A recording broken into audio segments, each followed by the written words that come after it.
Hi, everyone. This is John Michael Chambers, JMCBroadcasting.com special broadcast. You see who's on the screen with me, none other than Josh Reid. Thanks, Josh, for carving out some time. I know how busy you are. I'm going to get right into it. I got two questions, two broad questions that we could spend Sure. weeks on. But give us your 40,000 foot view and take it anywhere you wish to go. I think your insights, your resources, and your years of experience in following the real world we're living in is extraordinarily valuable to our listeners. So, Josh, break down from a 40,000 foot view. What do you see happening with President Trump, the White Hats, the military, the team? What are they doing when it comes to I'll call it the rearranging of the country relationships and things that are going on geopolitically. So we'll peel away. I got a few layers. We'll start with layer one. What is happening? Because there's a common thread I see with Venezuela, Iran, and Cuba already happening on its own before we got in there. So Venezuela, Iran, and Cuba. What is the plan? What do you see unfolding? Take it any way Yeah. you choose, sir. So there's when you start to look at what Trump's done over the course of the last 14 months since he came in office in 2025. Um, Many people think that 2025 was kind of shooting from the hip. They didn't really know what they were doing. They're very, very unorganized. That's actually anything but the truth. I called my last episode of 2025 the 2025 PSYOP because I believe what it was actually setting the stage for everything that we are seeing happening right now. And on December 16th, 2025, when Donald Trump came out and he did his national address, the one that he came out and unlike any other speech he did before, he didn't deviate. He kept a strict time, 19 minutes.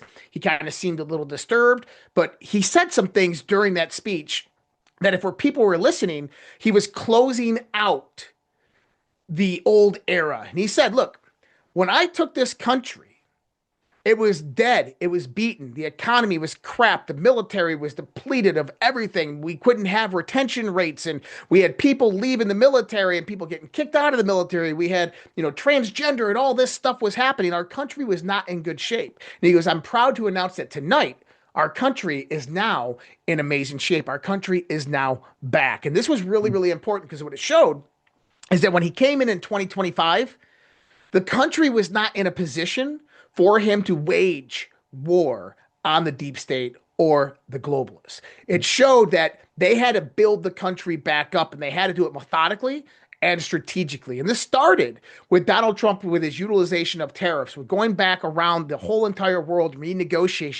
renegotiating all different types of trade deals. Now, when you start to look at that, people are like, yeah, but tariffs are bad. But are they? Tariffs are only bad when you actually have an income tax. Tariffs are actually a consumption tax onto the consumer. And if you have no income tax, they're actually relatively not that bad. But tariffs do hurt importing countries into the United States of America. But Mhm. who do they hurt the most? They hurt the large financial institutions. They hurt the central banks. It hurts the Bank of London. That's who tariffs and trade negotiation deals that Donald Trump was doing to rid the United States of its deficit actually hurt. And so right off of the bat, Donald Trump goes out there and he starts attacking the London bankers. He starts attacking the central banks. And you saw this between the conversations with Keir Starmer and Merz and Macron in France and the EU and how Donald Trump had positioned himself against the EU. And we've seen this evolve more since that point in time frame. And then you had various other things that began to come about. Obviously, energy production, the big, beautiful bill, the omnibus bill that they passed, opening up U.S. energy sector to mining and new leases. This was critical to what is actually coming. And I'll get into the kind of the idea of what is coming next towards the end of this because there's a lot of things to cover and I want people to truly see every intricate part that has occurred over the course of the last 14 months. So we have Epstein that comes out, and me and you were just talking about that, how Mhm. that was a psyop perpetuated on the left. And we can get into that maybe in a Yes. little while, but I want to structure myself really on this idea, what's called the multipolar world framework. All right. Now, the end of 2025, the Trump administration put out two important documents. You had the national security strategy and the national Mhm. defense strategy that actually came out in 2026. And these were like any others before them in the last 60 to 80 years. The national security, the national defense strategy basically say, Europe, we no longer care for you. You guys are on your own. We're tired of being your police. You need to figure your stuff out. NATO, you got 5 years to do it or we're gone. Then it said, Western Hemisphere, you are in our area of influence. And since you are in our area of influence and your trade affects our trade, we are going to help you and help you develop and get your third world countries, the first world nations. We're going to help you on resource reallocation and energy corridor accessibility. And really, that's all of those two documents said. And Mm. it said that we hope that our partners across the seas do the same thing, China and Russia primarily. And so the big idea here is that there's three main countries that matter in the world right now. There's only three countries: Russia, China, and the United States. Now, if you rank these guys in the context of economy and military, China and the United States are the only two that are at the playing table. Russia is a distant third, but Russia is a variable that, if played by either side, negates any moves by the other side. And so I say that right now, Donald Trump is not fighting the wars that we've seen: Venezuela, Cuba, the old guard in Europe, or Iran. He's not fighting for yesterday's conflicts. He's fighting for tomorrow's wars. And this is really important to understand. So, what else did the Trump administration do last year? Well, we talked about this in our other shows when we talked about the economy. We talked about the sovereign wealth fund. We talked about Mhm. the strategic Bitcoin reserve. Two financial aspects. We had the Genius and Clarity Act that have came about. Well, what do these things do? They start laying down the structure of a new economic system that is rising up in parallel to the central banking's fiat system, fractional reserve system, that we're seeing actually being systematically dismantled. Mhm. Over the course of the last 12 months, the actions of Donald Trump throughout Latin and South America, what's going on in Venezuela, Cuba, is actually dismantling what we would call the Belt and Road Initiative done by China. For anybody that doesn't know, in the 1990s, late 1990s, China had two different doctrines that came out. One was known as the 100-year plan of China's rise in military and economic power to basically control and rule the world by basically negating warfare as by becoming a hyperpower. And they're going to do this through another doctrine that came out by two associates of the People's Liberation Army, known as the doctrine of unrestricted warfare. Yeah. The doctrine of unrestricted warfare basically says that kinetic war is done. There's no reasons to fight war with bombs and missiles and tanks and navies. Instead, it becomes psychological, it becomes economic, and it becomes political. And this is what we've seen from China over the last 25 years in building up to this moment. Well, I got some news for China. Donald Trump has flipped the script on you and completely decimated your whole agenda that you had in play. And we're going to kind of describe how that has happened. So, the first Iran Israel conflict in the Middle East was fairly interesting because what it did is it strengthened ties between the United States and Israel, but really lessened the grip of European interests within Israel and Chinese interests within the Middle East. And it caused China to go back and start to reflect on their investment infrastructure. So they invested hundreds of billions of dollars into the Middle East to build out a transnational railway system from China into Europe. And a lot of what happened with the first Iran-Israel conflict actually decimated a lot of that infrastructure. Then you have what was going on with various other conflict wars with Pakistan and so forth that actually took out a lot of that infrastructure that China was building out in there. And by the way, many of these countries, nations, are proxies to China or proxies to the United States. And we have to look at all of these little things that were happening around the world as proxy warfare amongst these big three that are actually happening. So let's kind of bring it back and let's go to Venezuela because this is where it Just all real, starts to real make a quick, lot of sense. while you're going through this, and thank you, comment on the oil issue as it relates to China now that we've made moves in Venezuela and Iran. There's Okay, got to be a well, co. that's exactly where I was going. Gotcha. Okay, good, good. So number one thing is we are moving into what I call a 500-year leap technologically. I just wrote a massive blog article on this. one of my friends that's out there in the Pentagon actually wrote me and said, "Wow, you are over the target on this." The 500-year leap is this, John. Hmm. In the next 20 years, we are going to advance technologically about 500 years in technological advancement. And that's going to come about because of something known as artificial superintelligence, which is the new arms race that is occurring within the two giant behemoths on this planet, China and the United States of America. Up until 2025, China led this revolution. Now, when you start talking about artificial superintelligence, there's three fundamental aspects that you have to understand.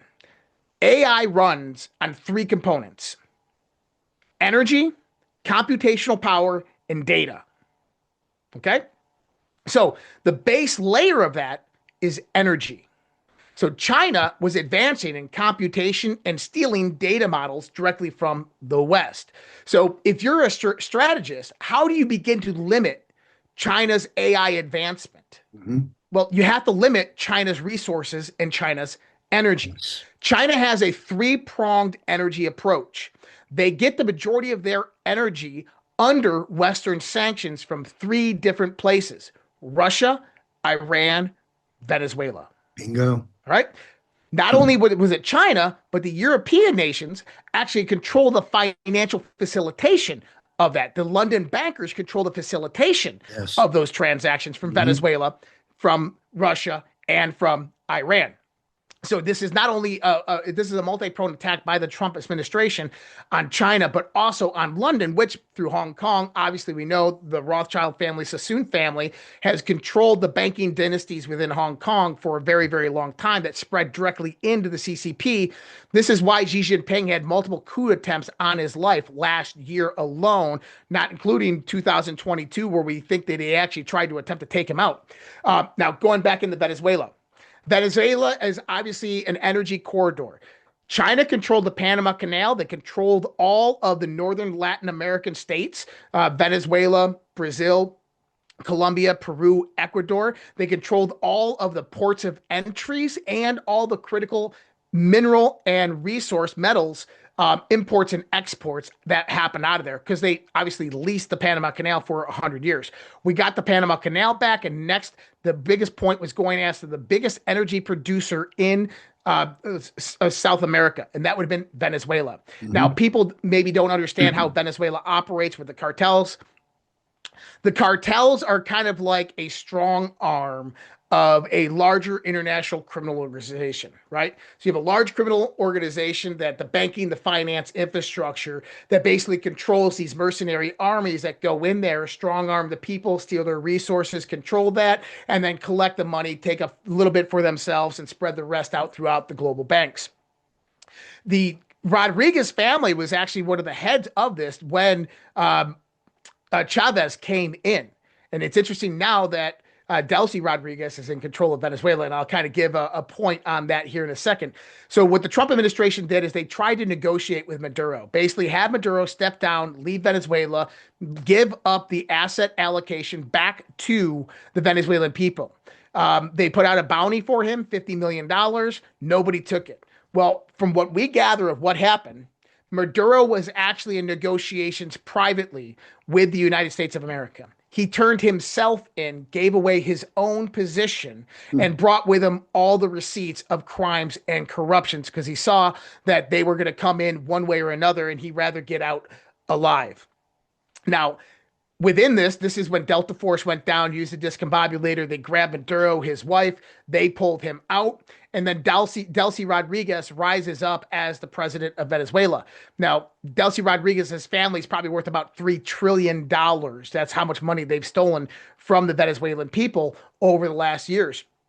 Now, the interesting thing is what did the Trump administration come out and say was their source point contact in Venezuela that gave up Maduro's position? Do you remember this? Hmm. They said it was Delcy Rodriguez. They said it was Delcy Rodriguez that gave them the information on where Maduro was. Wow. Now, why is that interesting? Because when you're realizing that Delcy Rodriguez works for somebody above her, a very, very powerful international criminal organization. And when you come out and say that, oh, well, Delcy Rodriguez contacted the CIA and she gave up Maduro, you just threw her under the bus. She now becomes a target for that international criminal organization because she just threw a monkey wrench in their whole Venezuelan operation. Hmm.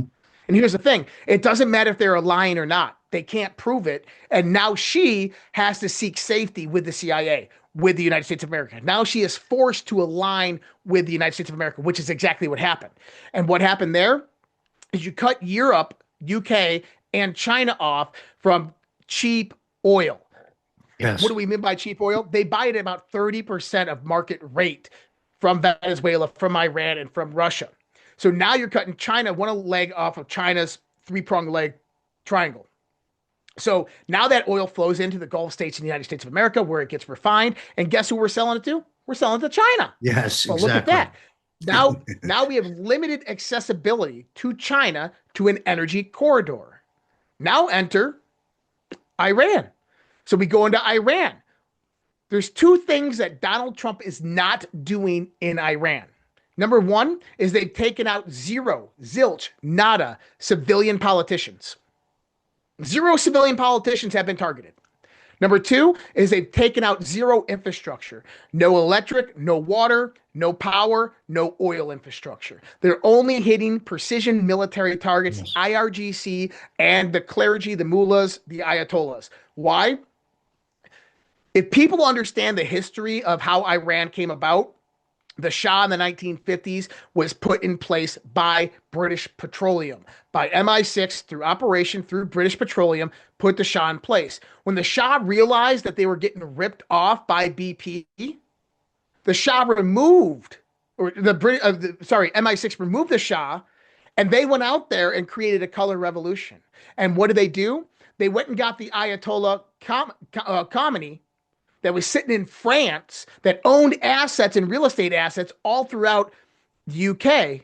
And they flew him directly into Iran, in which he rose up to power and then shut off all the doors to the West. But is that really what happened? No. He basically started underpinning, stopped giving the money to the Iranian people. He took the deal that British Petroleum was offering the Shah, that the Shah shut down, and he started selling oil through London banking infrastructure. And they utilize the Ayatollahs after that Khomeini comes in. They utilize the Khomeinis, the Ayatollahs, as basically a mechanism to increase or decrease to control the energy trade globally. 30% of all oil comes through the Straits of Hormuz. And Iran is right there on the other edge of the Straits of Hormuz. So if you can control that energy corridor, you control the global energy supply and the price will go up. Well, who's investing in all the infrastructure in Iran and Iraq? Well, that's the British, that's China. Who controls the majority of the oil flow monetarily around the world? That's the London banks. Who controls the insurance of every ship that goes through the Straits of Hormuz? That's Lloyd's of London. Hmm. Right? So when you have Lloyd's of London and London bankers financing all of oils, they're the ones trading the futures contracts, buying on the derivatives market. Who benefits from rising oil prices? Well, it's those same companies because insurance premiums go up. So Lloyd's of London makes massive amounts of money. And then the derivatives markets, if you bought oil at $60 a barrel and now oil is trading at 120, you're going to sell that off and you're going to make massive amounts of profit. That was the London bankers' plan. And what they use is what's known as the Iran terror premium. All right? The Iran terror premium is any time that they wanted to increase and jack up global energy prices or produce any type of scarcity event in global energy, all they would do is have Iran come out and threaten the Straits of Hormuz, threaten Israel, threaten the United States of America. And what would happen? Lloyd's of London would immediately go out there and jack up insurance premiums, and then the price of oil would skyrocket, and they make tons of money, billions of dollars.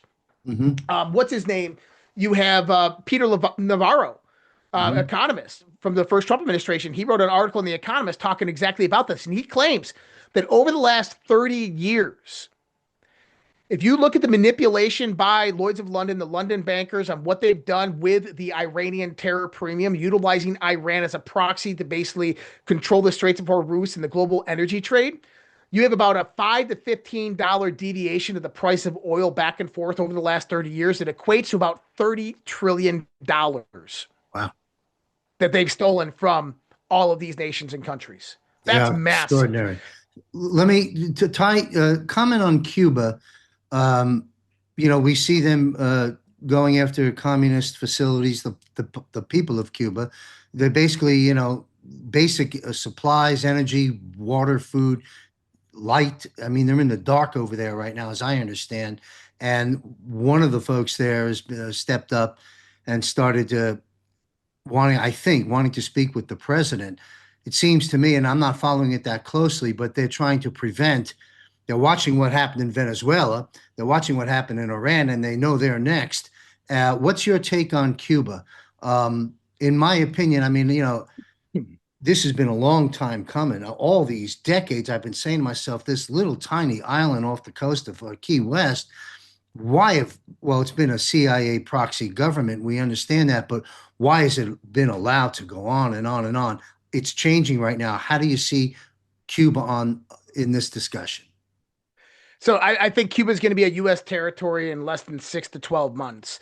I think that Cuba as a government is probably going to collapse within a month. Right now, they have nationwide blackouts throughout Cuba, and Yes. I believe that that is actually being constructed by the U.S. military and advanced cyber techniques that they're utilizing because they were in the midst of a color revolution. And what better to spark that color revolution into a revolt against the government than nationwide Yes. blackouts?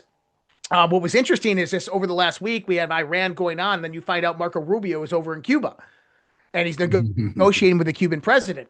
And so we're going to see Cuba fall within the He's a next probably he's a 2 weeks. perfect person to be deployed to discuss with Cuba. Marco Rubio Oh, surprised he's me. Cuban. He Yeah. surprised me because I had some brief history with him many years ago before he even became a senator in Florida because that's where we were based. But I won't get into that right now; it's irrelevant. But I was never a big fan of Rubio, and obviously Trump wasn't either. Little Marco and all that nonsense. But boy, Rubio is really doing a great job. Not just because Trump says it; you can see it. Yeah, I mean Rubio is definitely one that surprised everybody in all of this. But why Cuba? Well, Cuba Yes. intelligence agencies are actually spread all throughout Latin America. So if you want to look at the head of the snake that controls the majority of the cartel infrastructure, it's Cuban intelligence. And Cuban intelligence, I would look at as a rogue deviation of the old CIA models. So you have the 1960s and the 1970s Mhm. CIA. When we say CIA, we use it in a very generalized term as Americans, right? The CIA proper, the organization. Look, there's a lot of great patriots over there. They do a lot of great Without work keeping question. Americans safe. Okay, Yep. what people talk about the bad CIA, what we're actually talking about is a deep state intelligence apparatus. These are rogue people within various different intelligence agencies that are perpetuating an agenda that is integrated globally. And so a lot of these factions have broken off, like the Bushes during the 1950s in Cuba, right? You had the Martha, the boat, the oil company. What was it? Not Gestapo or oil, whatever it was. But you had the oil company that George Herbert Walker Bush operated out there. This was a deviant faction of the actual Central Intelligence Agency. So when we talk about black money funding or black market funding, how the CIA has these black budgets, this is how they do it. Is they have rogue actors that go out there, they'll run an op out here, and it'll be completely separated from CIA proper, and then there's money flow channels that begin. And so this kind of coalesced, I believe, with Cuban intelligence that operated much of the cartel networks throughout Central and Latin America. And then this became financed about a decade ago a lot by China, who then came in. And this becomes important because what we learned about the 2020 election is that you had Cuba involvement, Chinese involvement, Venezuelan involvement, UK involvement. Taiwanese is potentially mentioned in this, even Japan. But we find out that these were all players and actors, including Iran, within the steal of the 2020 election, and that Cuban intelligence was directly associated and behind that, and a lot of infiltration into our own country that allowed that to happen. And when we start to look at all of the actors inside of our country that came over that border, the 23 million plus that came over the border, we look at the gangs, the cartels that infiltrated our country, and we look at where they're from, whether it's Mexican gangs or Venezuelan gangs. They're taking orders from these head capos that are infiltrated within this intelligence organization that We lost you. Hold You on, can, Josh. Josh, you cut out. We lost your audio. can Speak. you hear me now? We got you back. Go ahead. Just the last 5 seconds, we lost you. You're back. Yeah. So it's all integrated within this kind of deep state intelligence apparatus that operates. And just think about like the one that controls that whole region would be that kind of Cuban intelligence infrastructure. Mhm. So, Let me just pause for 1 second. On this sure. Cuba thing, as you mentioned a bit ago, the way that landscape will change, government falls, communism falls, dictatorship falls, and they become, under U.S. control, perhaps. Think of the economic expansion and possibilities over time once that happens. It's going to be enormous. I see a bunch of Trump towers and resort communities. I mean, they got a big mess to clean up. The country's a disaster. But I lived in Miami area and in Miami many years ago, and rubbed up close with a lot of Cubans and a lot of other Latin Americans. And man, this is just going to be an extraordinary thing and a good thing. Finally, that the people of Cuba, um, it's just going to be a wonderful thing, and it'll take years, but moving off the political side of it, once this transition takes place, you have tremendous economic opportunities, in my opinion. And so I want to go into China, Russia, and the U.S. for a moment. You alluded to that earlier. I had it, in my mind to bring it up. So let me bring it up now. I'm on the record many years ago, back in when James Grunvig was my co-host at American Media Periscope, covering the issues and so forth. And I think you're in this camp as well, of thought process, that could it be possible that Trump, Putin, and Xi are actually working in concert together from a much higher perch, even though it doesn't make sense on the surface because of all the issues that we have to deal with every day.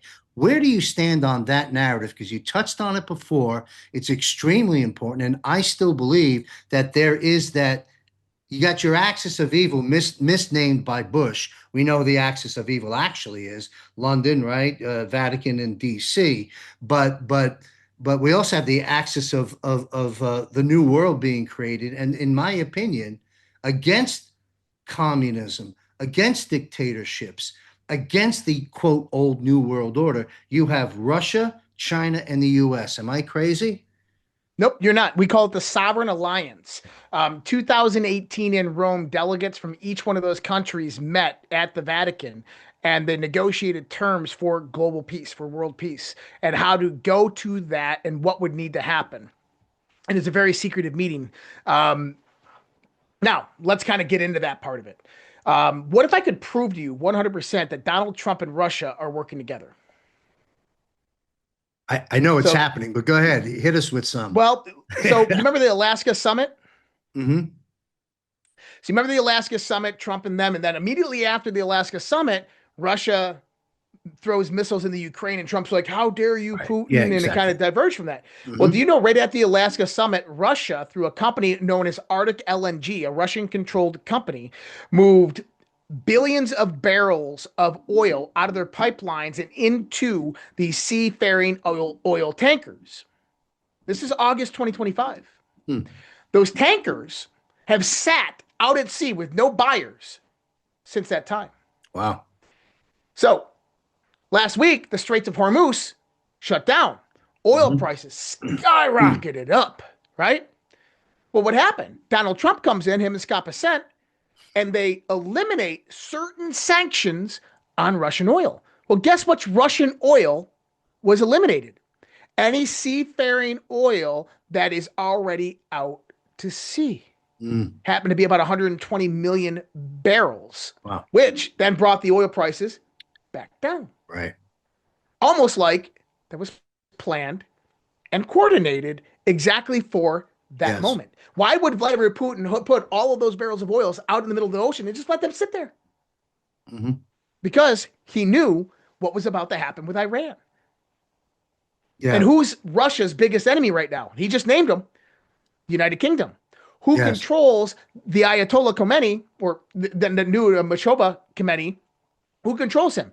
The UK. How do we know this?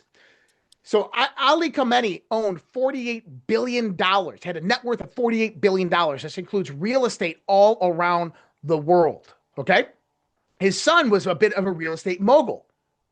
His son was financing real estate all throughout Europe with Israeli bankers' money. What? Not only that, with London bankers' money. Not only, Khomeini's son was moving money through London banks to the Isle of Man, where he kept it in surrogate British banking infrastructure. In other Hmm. words, these are controlled intelligence assets. Hmm.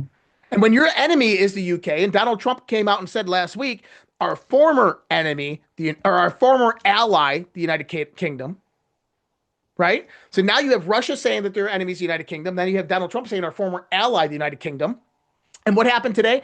Donald Trump put out a call to all the nations of the world and said, hey, can any of you guys bring your Navy in here and help us escort through the Yes. Straits of Hormuz? What did NATO say? No, not our war. Well, guess what? That was the last chance that Donald Trump was giving NATO. That Yep. was it. That was Europe's last chance. And he knew they were going to say no because they Yep. have an interest of keeping it closed Of because it course. rises prices. I mean, Lloyd's of London shut off all the insurance going Yep. through the Straits of Hormuz 4 days ago. Then what happened? DC comes out and says, hey, we're going to cover all the insurance for ships to go through. Lloyd's of London immediately reversed and said, oh, we will do it too. Well, why is that? Because they control the energy corridor and sector. Not anymore. Trump just Right. freed Iran Oh, of this British intelligence that's right. burden. So, That's right. so It's getting to no the it's no wonder the king has canceled his invitation meeting at the White House as of recent. I mean, everyone's being exposed through these moves right now. You're laying down some great analysis. I want to touch on Israel real quick. Save Israel for last, the Q post and so forth. Is Netanyahu dead or alive? Is he a war criminal? Is he a good guy? You've got the Judeans, you've got the Khazarians, and you've got the what's the other ones that own and run Israel? Uh, you know who I'm talking about. Hasidics. Yeah. No. You got Um, the Khazarians. What's the Zionists? Okay, so you get your Zionists, your Zion. Yeah. Khazarians, and the They're real all good freaking Zionists to me. Judeans that might be good real Jews, and then you've got this Netanyahu character. What's happening with Israel as a result of the moves that we're making right now, and where does it end? Because there's a big ending coming with that very soon, in my humble opinion. I agree. Firstly, let's touch on Netanyahu being dead. Um, we're not that lucky, John. We're not that lucky. He's not dead. What you're actually seeing is a psychological warfare operation being done by the Mossad, making Iran and at the same time the social community of the world believe that he's dead because this is game theory and you begin to track your enemy down preordained pathways that you set up for them. So Netanyahu absolutely is not dead. And if he was dead, Israel would be nuking Iran right now. I mean, they would have martyred Netanyahu, and the Knesset, which is way more radical than Netanyahu, would be invading not Lebanon but Iran. So I don't think that he's dead. Now Netanyahu himself, from what I gather, is Trump has released the leash of Netanyahu from his handlers. If people want to say that Israel is controlling Donald Trump, I would say nope, not in any way, shape, or form. It's actually Absolutely, the other way absolutely, around. absolutely. If people want an idea of this, Qatar, UAE, Saudi Arabia, Turkey, Egypt have all had weapon to defense contracts with the Department of Defense over the course of the last year since Donald Trump has came back in.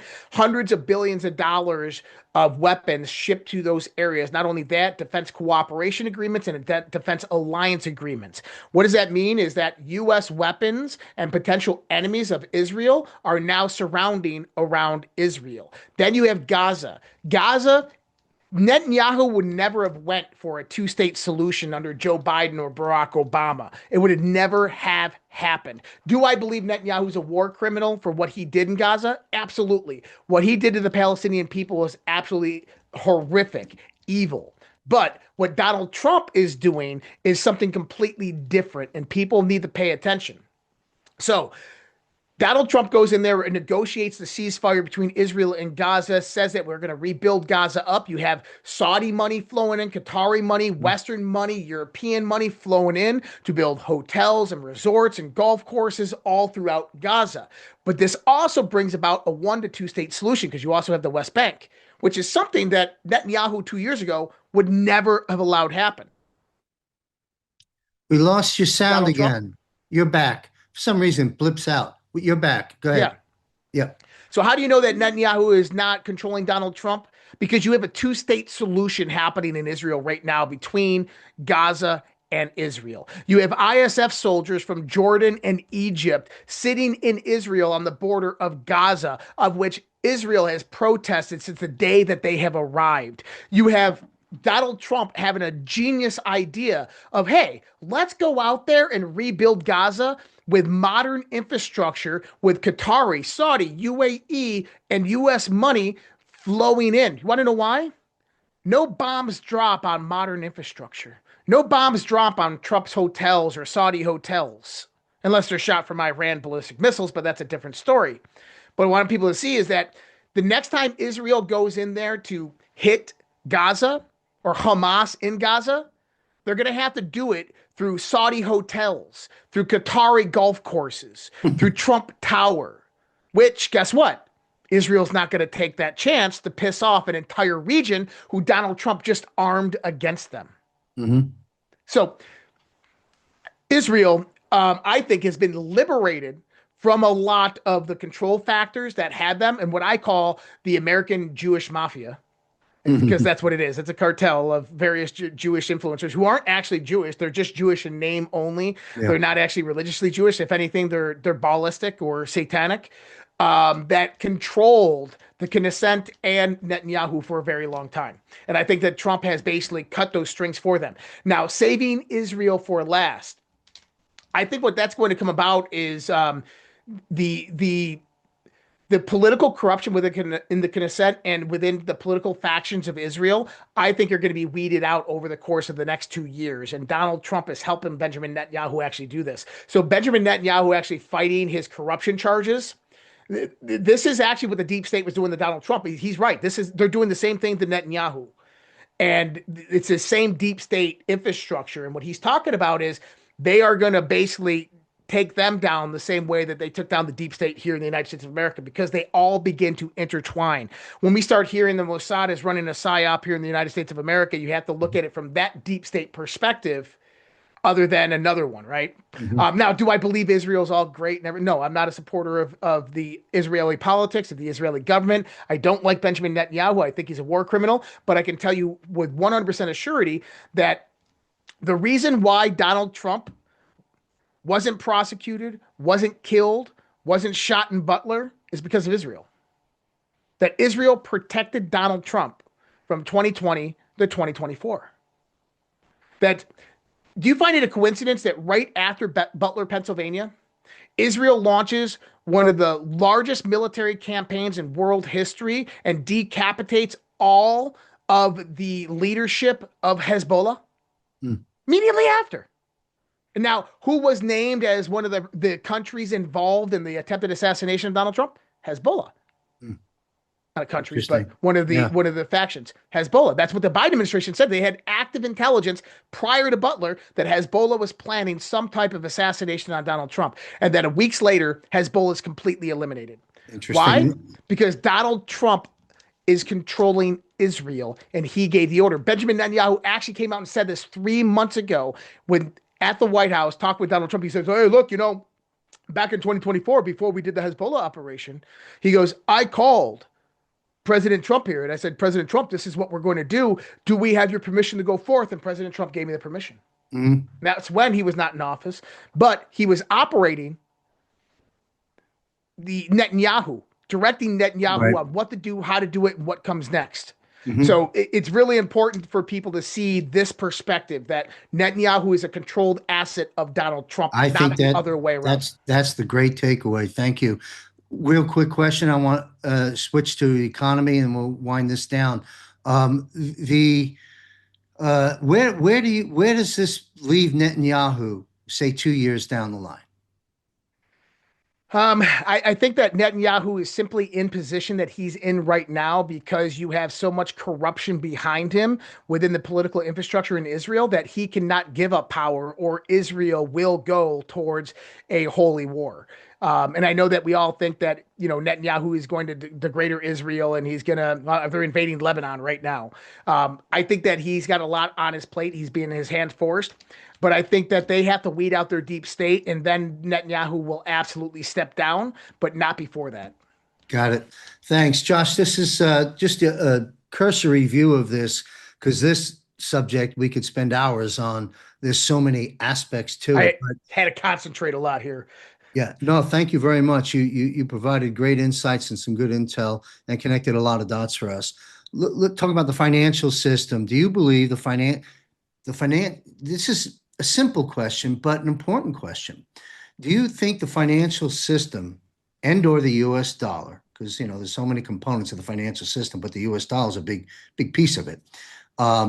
As you well know, the parallel systems and so forth and so on, QFS, crypto, stablecoin, the whole bit. But what I'm getting at is you've got a lot of people, old school and new school, some credentialed as analysts or economists or in other ways of credibility that say we are going to experience a crash. Now we'll talk about the stock and bond market, stock, bonds, and real estate.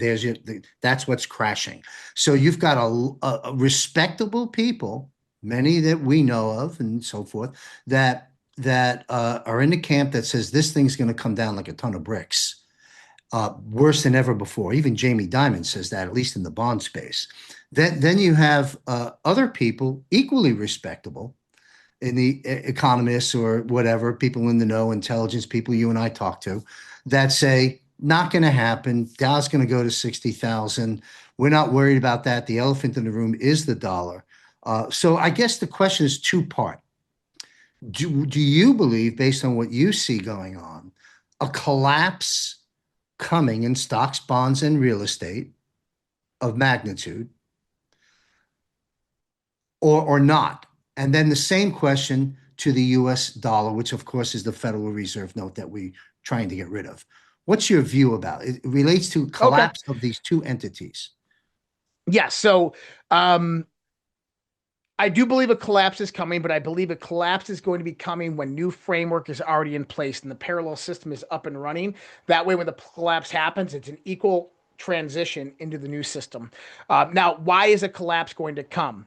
Now, actually, if you watch the market turmoil since November to current day, a lot of what was happening, Bitcoin's price drastically reducing, tech stocks drastically reducing. They called it the AI bubble. It wasn't the AI bubble. It was the yen carry trade. Now, someone in economics, you understand what I'm talking about with the yen carry trade, but I'll explain it to everybody else. Japanese bonds have very, very low rates, and the Japanese yen is a very stable currency.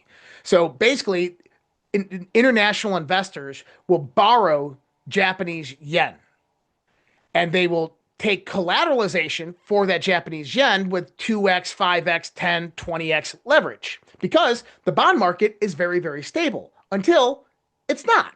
And the reason the bond market is stable is because of deals that Japan made with the United States of America after World War II, and the United States of America stepped in, became their military. And the deal was that Japan would have to buy a certain amount of U.S. bonds each year. They currently own 7% of all U.S. debt because that is by treaty. And the way that Japan pays for that is by making every investment firm, every hedge fund, every pension fund in Japan buy Japanese bonds with near zero interest rate return. Okay.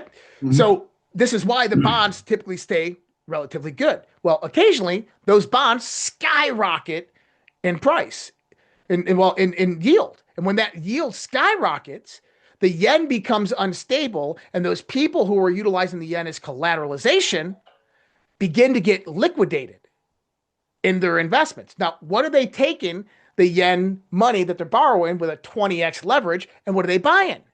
They're buying Bitcoin, they're buying US tech stocks, they're buying blue chips. Now, that's just a yen carry trade. Now bring in the whole derivatives market, which is nothing more than a credit simulation. It's where people are basically leveraging $10 to spend $1,000. In other words, John, 60% of the global economy is credit. It's not real money. Hmm. It's not real assets. Yep. This is why when that begins to tumble, people put their money in real assets. They Yes. liquidate their credit, they put it into real assets to preserve it, and then everybody else who didn't pull their money out loses their ass. Hmm. So, are we going to have a crash? Yeah, absolutely. 60% of the global economy is fake money. That it's not real. It doesn't exist. It's only credit on paper. Yes. But what are we moving to? Trump has established this, a sovereign wealth fund. We're moving to an asset backed economy. What Correct. does that mean? That the US dollar is going to transition into a multi component part. You're going to have a stable coin digital component, and you'll have a physical real dollar component.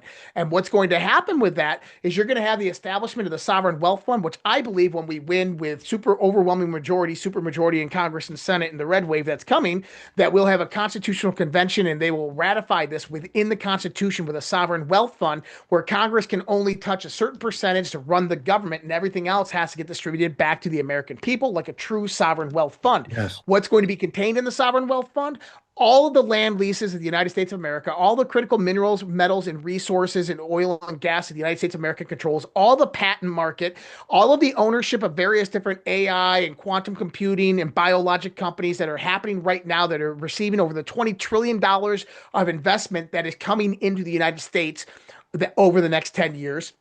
Imagine the derivatives, the dividends from that paying into the sovereign wealth fund, and then that paying out to the American people as jobs begin to get displaced by AI. Now, this is important because if you remember that in December, he gave the military 1776, $1,776 dividends. Yes. He calls the return on the terrorists dividends. Hmm. Why? He's changing the language on purpose for people. This isn't a return.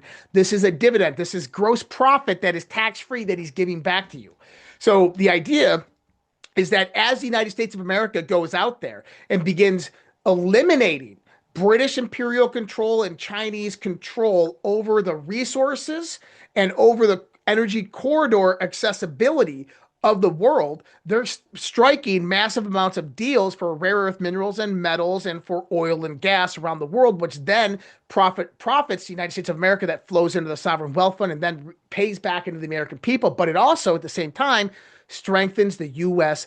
dollar because the U.S. dollar now becomes not backed by the good faith of the United States military. It comes backed upon the good faith of appreciating assets that sit within a sovereign wealth fund. And I do mean appreciating assets. When you have gold, silver, Bitcoin, when you have oil, gas, rare earth minerals, and metals, when you have all these deals in corporations and 10% of Intel into the sovereign wealth fund and it's gaining 3% growth each year, that's an appreciating asset.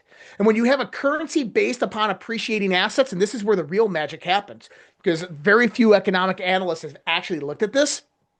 So imagine the sovereign wealth fund appreciating every year in value, which means that the buying power of the US dollar, you reverse the debasement. The buying power increases.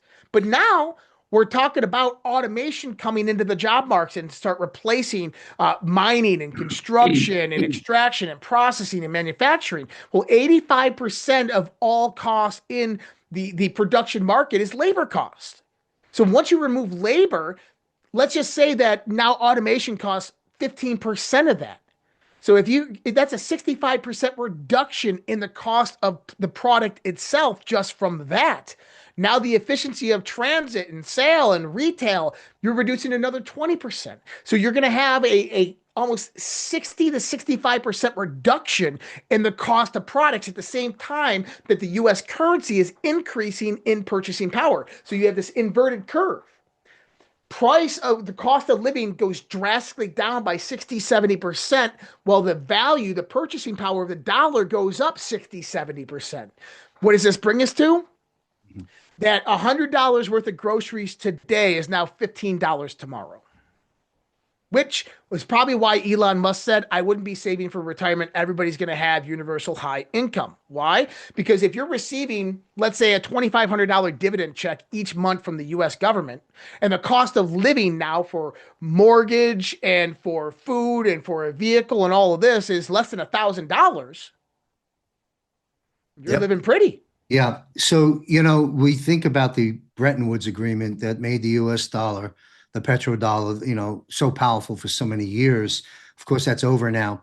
And we're in the middle of that battle, as you stated. As this collapses, the new thing gets launched we know it's functional, but functional for us to be in it is what's coming. I think that the stable coin or I want to clarify something. Did you say throughout this transition, once this goes down and this comes up, and we come into it with an asset-backed currency, did you state that it'll be two different things, a stable coin, asset-backed, and a paper, not the U.S., not the Federal Reserve note, but a new piece of paper called the Trump Trump ain't dollar? getting rid of paper. Trump ain't Okay. getting rid of paper. So you're stating, because I've had this question out there to some guests. You're stating that there will be one or two. There'll be a paper like we've been dealing with for all these years, but it'll be asset backed, and there'll be a stable coin up in the QFS. Help me out with that. So yeah. So think about every actual physical dollar that's in existence being represented on a blockchain. So how do they do that? Every time the dollar flows into a cash register, you'll have a sensor on that cash register, which is going to take that serial number and immediately register that dollar and create an on blockchain component of that dollar represents a digital function of that. The next time that dollar gets scanned by another machine or given out to somebody, it gets re-registered. And this is how you begin to track the actual quantification of US dollars in circulation. It's Mhm. my guess that the Trump administration, over the course of the next few years, or the Rubio or Vance administration that comes in, they will do a dollar buyback. And what do I mean by that? Is they'll probably change the physical dollar value and start phasing the old ones out. And the new dollars that come out are going to be digitally tracked, like a credit card, to where you have a dollar that's issued to you and you can use and exchange that, and it transfers and you can scan it into your blockchain. You can have a digital component which renders the physical component useless, or you can trade it, whatever. But they're going to phase out the old dollar system, and they're going to bring in a new paper style of money system as an intermediary as we progress into this new financial system. Thank you. Last question, and we'll wrap this up. I appreciate your energy and your information. Talking about the Federal Reserve and the IRS, obviously, we know that that's slowly being dismantled, is even as far back as 2019 in terms of moving functionality, some functionality of the Fed into the Treasury where it belongs. It seems we've accelerated greatly in this area. When you listen to what President Trump states, and even at the State of the Union, we don't need a federal income tax. Um, the American people have been financially burdened for too long, and I want to help the people I love is almost a quote of what he stated at the Yeah. State of the Union, and all the other drops that he's put out there, and Dan Scavino and many others in his camp. So my question to you is, because a lot of the public are asking me, you know, if the Federal Reserve and the IRS is dissolved, why are we still paying taxes today? Why are we still using the Federal Reserve note? My answer is I believe that while many of the structures within those two entities have been neutered, dismantled, shifting, or are in process of, I don't think uh, I don't think it's a fair statement to say they're gone until we get an official announcement from the administration, and here you are. You don't pay federal income. See what I'm saying? This is a massive move. IRS Well, has what, so 80,000 pages of tax rules. You know, question: IRS and Federal Reserve, are they functioning? Are they going away, or are they already gone?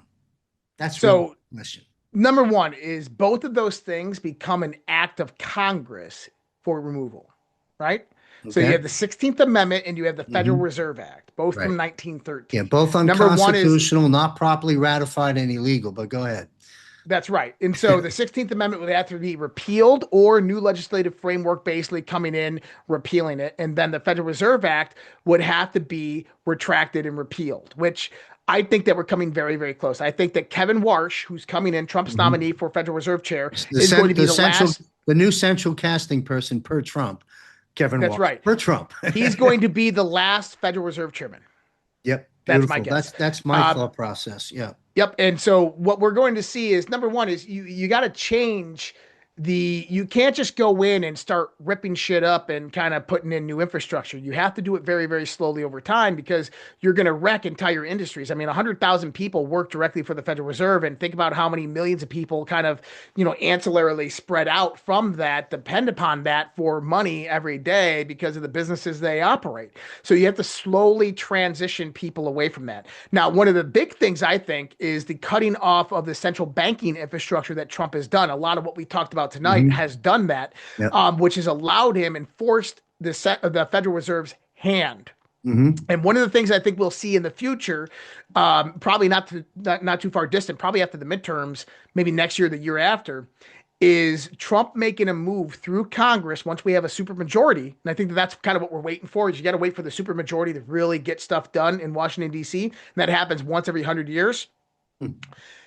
That once he has a supermajority, this is when we will see these things come in place. And one move that they will do is they will renegotiate their gold liability with the Federal Reserve and repeg the value of gold from the Bretton Woods price of 42.22 an ounce to current value over $5,000 an ounce. Yes. And what that's going to do is bankrupt the Federal Reserve almost overnight. Very similar to what they did to us in 1933 by calling in all the gold and silver for debt. It's going to be reversed back on top of them, and they're going to owe us money. Perfect. Well, we'll end this discussion on that positive note, and I'm hook, line, and sinker in agreement with you on the last remainder of that analysis. Josh, what's the best place? Your platform's exploding. Anyone who's on the pulse of truth right now in the new media world or podcaster world that's on the pulse of truth, giving good analysis and/or with good guests is exploding, including JMC Broadcasting. So congratulations to you and your efforts and your alliances within our movement. How can most of my audience knows of your work, but a lot of new people coming in. This is Josh Reid. He's been at this a long time. What, nearly 10 years in the Navy? Yeah. In fact, you're going to learn a lot more about Josh Reid. Josh and I spoke prior to hitting the record button today. He's going to be coming into, in the next couple of 3 months, into Conversations of Consequence, where we feature some of the important voices of our time and learn about the person and the person's journey. You're going to gain insights into Josh that you probably don't know about right now. And we're also going to close out Conversations of Consequence with asking Josh Reid, what does the future look like X amount of years, and a conversation about AI. So you're going to want to watch that. But Josh, what's the best place for the people to plug into you and follow all the work that you put out? Really, really easy. Redpills.tv, REDPILLS.tv. That's my website. People can find all about me over there. Perfect. Well, thanks a lot, Josh. I appreciate it very much.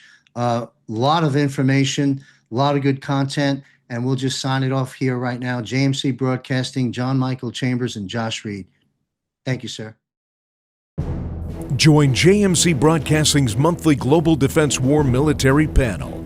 JMC hosts an esteemed panel of military experts, including Ricardo Bosi, Tom Lennox, Chuck Sellers, Michael Jaco, Derek Johnson, Brad Wozni, and other military guests. Join us each month, where this panel of esteemed guests analyze the current events across a broad spectrum of topics, addressing the questions and concerns that you have. Subscribe for free by visiting jmcbroadcasting.com. John looks forward to seeing you at the next episode of the Global Defense War Military Panel broadcast, right here on jmcbroadcasting.com.